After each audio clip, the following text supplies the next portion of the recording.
News 28 मराठीमध्ये आपले स्वागत आहे। आजच्या मोठ्या बातम्यांबद्दल बोलूया। पालघर नगर परिषद निवडणुकीसाठी अविनाश जाधव रिंगणात। JSW बंदर सरकारच दुदैव, शिंदेंच्या आश्वासनाला अविनाश जाधवांचा थेट चॅलेंज। पालघरच्या नगरपरिषद निवडणूक रणधुमाळीत महाराष्ट्र नवनिर्माण सेनेच्या उमेदवारांच्या समर्थनार्थ अविनाश जाधव जोरदारपणे रिंगणात उतरले आहेत। महाविकास आघाडीने न विचारता राजसाहेबांचे फोटो वापरू नका, स्थानिकांवर जबरदस्तीने JSW बंदर प्रकल्प लादला जाणार नाही, असे उपमुख्यमंत्री एकनाथ शिंदे यांनी दिलेल्या आश्वासनाला अविनाश जाधवांनी उघडपणे थेट चॅलेंज दिले आहे। जाधवांनी स्पष्ट शब्दांत म्हटले, सत्ता त्यांच्या हातात आहे, लोकांसमोर पत्र काढून द्या, फक्त बोलून नका, लेखी आश्वासन द्या, नुसतं थोतांड मांडू नका। 5000 रुपये एक मत असल्याचे त्यांनी म्हटले आहे। मनसेकडून निशांत धोत्रे, हिमांशु राऊत, सुनील राऊत आणि निखिल गायकवाड हे उमेदवार अधिकृतरित्या पुरस्कृत करण्यात आले असून स्थानिक जनतेच्या हक्कांसाठी लढण्याचा मनसेचा निर्धार जाधवांनी या व्यासपीठावरून पुन्हा अधोरेखित केला। स्थानिकांच्या भावना, विकासाचा प्रश्न आणि JSW बंदरावरचा जनाक्रोश यामुळे वातावरण तापले असून मनसेने घेतलेला हा आक्रमक पवित्रा पालघरच्या राजकीय समीकरणात मोठी खळबळ माजवणारा ठरत आहे। वार्ताहर शुभम पाटील, पालघर जिल्हा रिपोर्टरची रिपोर्ट। सध्या महाविकास आघाडीची बैठक झाली आणि महाविकास आघाडीमध्ये आपल्याला सामावून घेण्याचा प्रयत्न करण्यात आला होता, पण आता एखाद्या ठिकाणी महाराष्ट्र नवनिर्माण सेना बाजूला झाल्याचं दिसतं आणि या पालघर नगर परिषदेच्या क्षेत्रात महाविकास आघाडीच्या जे पण काही पोस्टर लागलं ते तर राजसाहेबांचे फोटो आहेत, तर काय म्हणाल आपण यावरती? परत सांगतो, त्यांनी साहेबांचे फोटो टाकताना आमच्याशी कुठल्याही प्रकारची चर्चा केली नाही। एक गोष्ट खरी आहे की आम्ही त्यांच्याबरोबर चर्चा सुरू केली होती, परंतु इथल्या काही राजकीय नेत्यांच्या आठमुठेपणामुळे आमची आघाडी होऊ शकली नाही। आज जरी महाराष्ट्र नवनिर्माण सेना निवडणूक लढत नसेल तरी आमचे 4 उमेदवार अपक्ष म्हणून मैदानात आहेत। सो आमचा जो काही पाठिंबा कोणाला असेल, म्हणजे वरचं मत कोणाला टाकायचं याच्या बाबतीतला निर्णय हा आम्ही 28-29 तारखेला घेऊ। तोपर्यंत माझी विनंती आहे की आघाडीला की सन्माननीय राजसाहेबांचा फोटो तुम्ही आम्हाला न विचारता वापरता तो वापरू नये ही आमची विनंती आहे। जे उमेदवार उभे केले त्यांचा पहिले परिचय करून द्या।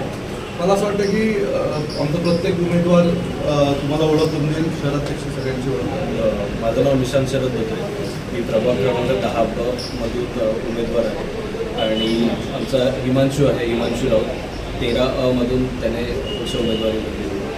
सुनील राऊत म्हणून आमचे 12 मधून उमेदवार आहे आणि निखिल गायकवाड आमच्या 4 मधून उमेदवार आहे। असे 4 जण आमचे आता उमेदवार आहेत। खरं तर आमच्याकडे सगळी टीम तयार होती, परंतु चिन्ह नसल्यामुळे अनेक आमच्या उमेदवारांचं मत होतं की आम्ही लढू तर सन्माननीय राजसाहेबांच्या इंजिनवरच लढू, त्यामुळे अनेक जणं थांबली।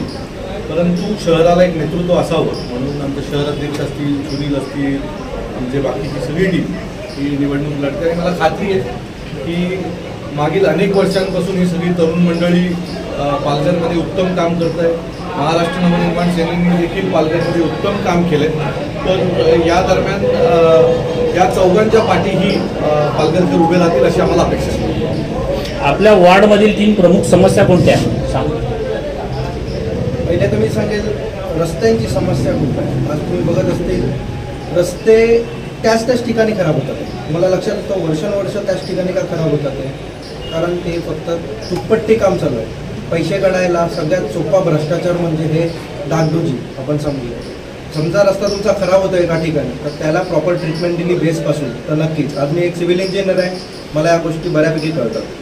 तुम्ही त्याच ठिकाणी तुटपट्टी करत काम करणार असाल ते फक्त तुमच्या खिशात पैसे टाकायला, एवढं मी जाहीरपणे सांगतो आणि ह्याच्यात खूप मोठा भ्रष्टाचार चालू आहे। सर्व प्रभागामध्ये तसंच आहे का? हो, सर्व प्रभागात तसंच। रस्ते, पाणी, ड्रेनेज याच्याबद्दल काय तुमचं मत आहे? ड्रेनेज बद्दल बोलू तर आपल्या पालघरला एक गोष्ट सांगू का? बघा, पालघर अख्ख्या मुंबईला पाणी पुरवते, बरोबर, आणि पालघरला पाणी नाही, बरोबर। हे दुर्भाग्य कोणाचं आहे? पालघरवाल्यांचं आहे। जबाबदार कोण आहेत?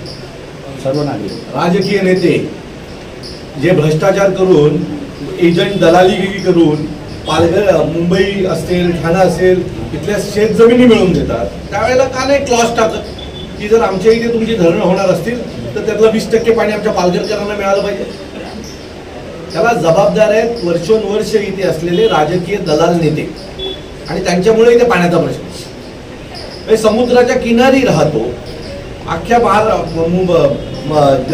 जगातल्या एका मोठ्या शहराला पाणी पुरवतो आणि तरी आम्हाला पाणी नाही आहे. हे दुर्भाग्य नाही आहे का? हे जे तुम्ही प्रश्न आम्हाला विचारताय ना, ही सगळी नवीन पोरं आहेत पण सुशिक्षित आहेत, वेळ पडली तर अंगावर जाणारी आहेत. ही प्रश्न ज्यावेळेला राजकीय नेते येतात ना त्यावेळेला विचारायचं की गटार पायवाटांच्या पुढे जाणार आहात का तुम्ही? का नाही? जर एवढी धरणं पालघरमध्ये आहेत आमच्या लोकांना का नाही पाणी? हेच चाललंय वाढवण बंदरात. हे वाढवण बंदर बनतंय पालघरमध्ये आणि त्यांची भरती होत आहेत गुजरातमध्ये. कोण प्रश्न विचारणार आहे ना? याच्यासाठी आमच्या पोरांना निवडून द्या. हे खात्रीनं सांगतो की ही मुलं शिस्त लावण्याचा प्रयत्न करतील शहराला. आपल्या पालघरच्या जनतेसाठी आपला काय ध्येय आहे? पालघरकरांना माझी विनंती आहे की एक मराठी पक्ष निवडणूक लढत आहे ज्याने अनेक वेळेला तुमच्या हक्कासाठी पालघरमध्ये आवाज उठवलेला आहे आणि किती वर्ष त्याच लोकांना तुम्ही निवडून देणार आहात? तुमच्या मताची किंमत काय? म्हणजे पालघरमध्ये आत्ता मी काही लोकांशी काही दिवसापूर्वी एका राजकीय नेते नाही आम्ही पैसे वाटणार 5,000 रुपये मताला घेतात. याचा अर्थ कॅल्क्युलेट करा 5 वर्षासाठी एका मतदाराला किती पैसे मिळतात? ते दिवसाला 50 पैसे 1 रुपया वगैरे त्यांच्या खात्यात येत असेल. आता हीच जर तुमचे राजकीय नेते जर तुमची किंमत ठरवत असतील तर जो सुशिक्षित पालघरकर आहे त्यांनी या सगळ्याचा विचार करायला हवा. या तरुण पोरांच्या पाठी उभे राहा.